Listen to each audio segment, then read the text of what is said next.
Good day everyone, welcome to this short video where we're going to cover Pilates breathing. We're going to talk about the inhale and the exhale. I promise it won't take long. First, the inhale. In Pilates we breathe in through the nose and we try to direct the breath into the back and sides of the rib cage, lower down towards the bottom of the rib cage. This is where the deep lobes of the lungs reside, so this is where the best gas exchange is going to occur.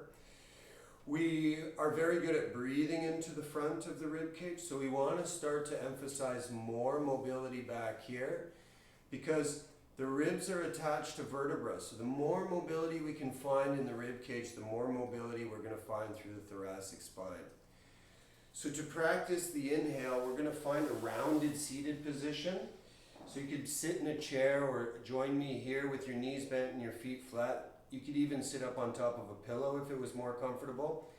Just surrender over top of your thighs and practice inhaling into the sides and the back of the rib cage.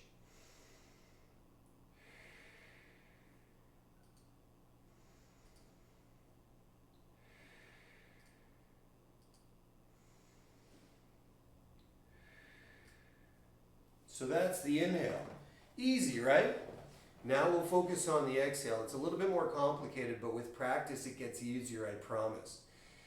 We exhale through pursed lips, gently pursed lips, because there are scientific correlations between exhaling through gently pursed lips and core activation. We try to observe and be aware of 3 gentle contractions within the core each and every time we exhale in Pilates. In the beginning of the journey, you might have to think about this, even coach this, but down the stretch, this becomes second nature. You don't even think about it. Transversus abdominis, pelvic floor, and the obliques. These are the 3 gentle contractions that we're going to observe together right now. And to do this, we're going to lie down. Everyone join me here lying down. The knees are bent and the feet are flat, and you're just in a relaxed position. Now inhale to prepare as we practiced. And then as you exhale through gently pursed lips, see if you can observe the transversus abdominis gently tightening up around the waist.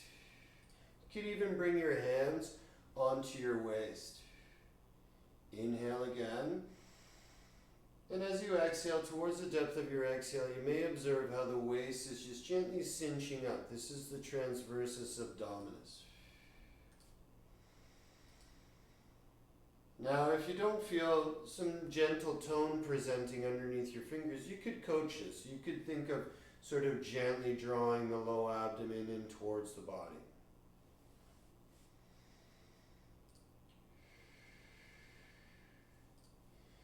Now, the second activation is the pelvic floor. The pelvic floor typically co-contracts with the transversus abdominis. They typically contract together. The pelvic floor is this diamond-shaped muscle at the base of the pelvis. So inhale to prepare, and then as you exhale, first observe transversus abdominis, but now also gently lift the pelvic floor.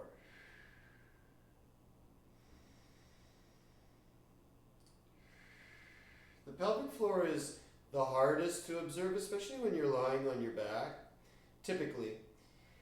So again, if you want to coach this gentle lifting of the pelvic floor, that's totally welcomed.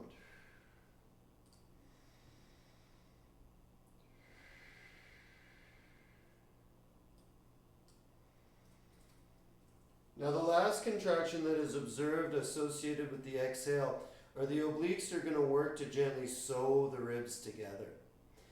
So lying on your back, take a deep inhale, and then as you exhale, the transversus abdominis gently cinches up, the pelvic floor gently lifts, and now finally see if you can observe the ribs gently sewing together on the front of the body.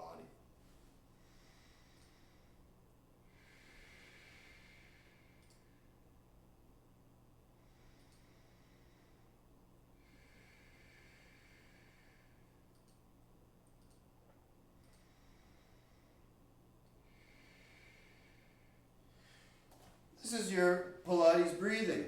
With practice, it becomes much easier. The contractions are soft, just gently observed. And the theory is that as we apply exercises over top of the breathing, these muscles become more and more excited and subsequently they get stronger. I hope you've taken some information away from today's video. Thank you so much for joining me.